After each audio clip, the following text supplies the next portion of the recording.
jangan lupa juga ya dalam konteks bisnis ya, tawaran-tawaran bantuan masuk misalnya alutsista gitu ya, digunakan itu kan sebenarnya juga ajang bisnis. Alutsista itu baru akan laku terutama ya, baru akan laku dijual kalau battle proven. Kalau battle proven, kalau dia pernah digunakan dalam perang, apalagi kalau menang kan gitu. Nah, bantuan-bantuan itu sebenarnya juga uji coba. Mau nitipin alut-alut yang mereka bikin gitu loh. Jadi iya kan? Ujinya di situ. Nah, mau yang mereka bikin supaya bisa battle proven, dapat sertifikat battle proven gitu loh. Ini udah pernah dicoba nih di mana? Di Israel, di Iran. Menang lagi ya kan? Seharusnya jalan habis itu gitu loh. Ternyata ada marketing di belakang perang. Gitu loh. Ada marketing di belakang. Ya sama kayak ketika ada informasi bahwa ada drone Iran misalnya ditemukan terlibat dalam pertempuran di Ukraina misalnya gitu. Ya sama. Akhirnya kan juga sama. Ngirim barangnya juga. Tolong deh diuji di situ. Iya, nih lo uji coba. Kalau dia ujikan ke Israel, ya Israel nyerang balik kan gitu. Iya. Tapi ini kan sudah ada perangnya nih. Iya. Dia pakai di situ kan gitu. Perlu perang. Negara-negara tuh menyulut perang tuh tujuannya buat itu ya, nyari mana yang mau jadi ini gitu, simulasi perang itu. Dulu kita misalnya perang kita tahu dulu ada rudal Patriot itu famousnya atau terkenalnya itu tahun berapa tuh waktu zaman perang Teluk kan. Perang Teluk pertama tuh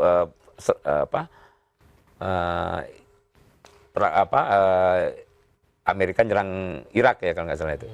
Jadi rudal Quds itu dihantam balik dengan rudal Patriot. Itu bikin rudal Patriot ini kemudian terkenal dan kemudian laku keras gitu loh. Nah ini juga sama, setiap perang itu kemudian orang bedah ininya. Jadi ternyata endorse. Iya sama kayak ini ya, endorse lebih tepatnya endorse ya. Endorse alat. Jersey yang digunakan apa, ininya apa kan kayak gitu yang dikulikkan gitu. Oh ini rudal Iran yang ini keren nih. Nah, jadi itu akhirnya masuk wishlistnya negara-negara ini kan. Termasuk mungkin kalau misalkan narasi yang perang bisa menghancurkan ini, rudal ini, itu salah satu marketing mereka juga gitu kan. Jadinya tuh Jadi lihat nih rudal masuk menembus Iron Dome. Wah, langsung apa mereknya? Negara mana? Masuk list alutsista kita. Endorse dia. Ya. Sama kayak waktu India Pakistan kemarin terus Kashmir itu ya. G10, Chengdu itu pesawat ketika Rafale dijatuhkan oleh pesawat bikinan Cina yang G10 itu. J10 yang itu. Jadi laku itunya. Nah, akhirnya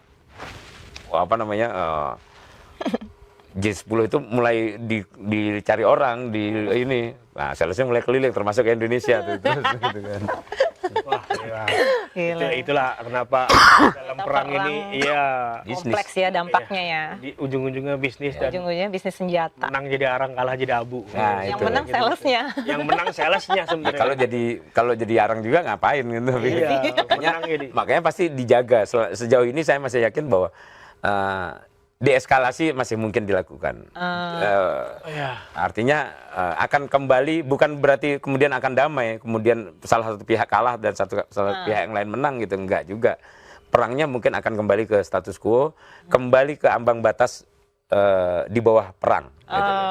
Ya senggol-senggolan aja, gesek-gesekan, artinya perang gesekan yang kemudian terjadi. Doang. Ya, gesekan, saling balas beberapa waktu, hilang lagi. Artinya lebih ke Mas Hero meyakininya perang dunia 3 secara global itu belum kecil kemungkinan buat terjadi. Bukan kecil kemungkinan buat terjadi. Belum waktunya. Tadi saya katakan pintunya sudah terbuka, pintunya sudah terbuka, tinggal siapa yang belum ada yang memulai kayaknya. Nah masalahnya memulai ini apakah atas inisiatif sendiri atau dijorokin gitu loh. Ngeri banget kalau yang dijorokin. Ngeri. Minggir nggak usah di situ. Terus aku mau bacain komen lagi nih. Tadi sebenarnya pertanyaannya dari Grote Naman. BTW ini benar-benar pecah perang dunia 3 nggak sih ya? Pertanyaannya. Terus dari Hanya Sipil. Amerika apa Anda? Bahasanya. Bekasi ini. Amerika apa Anda? Ikut-ikutan ngurusin pemilihan pemimpin Iran. Kan dia sendiri yang bikin tewas, sekarang malah mau ikutan intervensi pemilihan Iran. Iya sih emang. Kan dia tiba-tiba bilang nggak setuju kan kalau anaknya Khamenei. Kita jadi bingung lah. Kan dia yang bunuh ya? Kan lo yang bikin. Tangkapnya gimana? Jadi kayak agak lucu. Tapi kalau misalkan kita ngelihat di sejarahnya kan memang ada supremasi hegemoni di Ya itu kan cara mereka menunjukkan bahwa mereka juga menunjukkan bahwa mereka tujuannya adalah tadi ya mengganti rezim kan gitu. Nah, tentunya mengganti rezim bukan sekedar mengganti terus kemudian dari macan ganti singa gitu kan, tapi dari macan ganti kucing mestinya inginnya begitu. Ya, gitu lebih nurut lah ya gitu. Ya, pengennya begitu. Jadi masalahnya Jauh ya. ternyata mekanismenya mereka belum bisa masuki sehingga Belum bisa mereka masuk ya. Manuver doang. manuver protes. Ya kita lihat makanya sekarang ini apakah mereka akan mampu kemudian membuat Iran mengakomodir ketidaksetujuannya gitu kan. Atau tidak. Kalau tidak kan berarti ya tadi mitos supremasinya runtuh.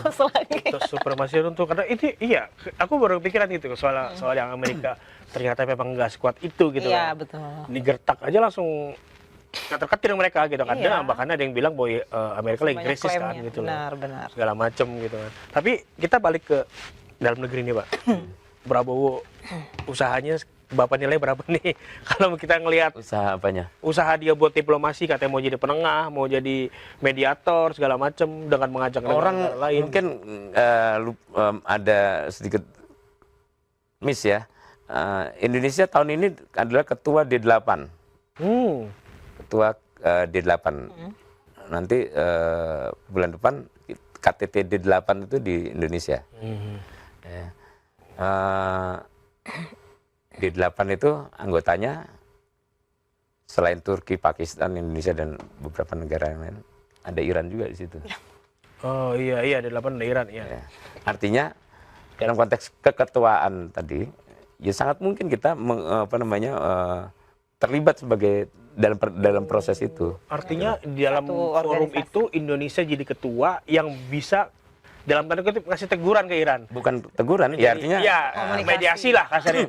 Iran tolong dong, begini dong, jangan perang dong. enggak juga. Artinya kita bisa Membuka komunikasi. sebagai ketua dari Iran juga bisa mengkomunikasikan keluar bahwa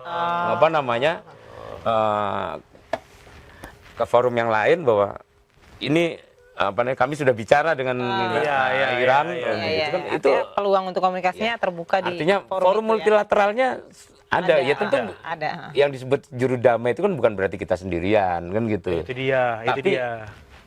Kita berinisiatif itu kan juga penting dan kita punya wadahnya gitu yang bisa digunakan dalam konteks ini gitu. Wadah.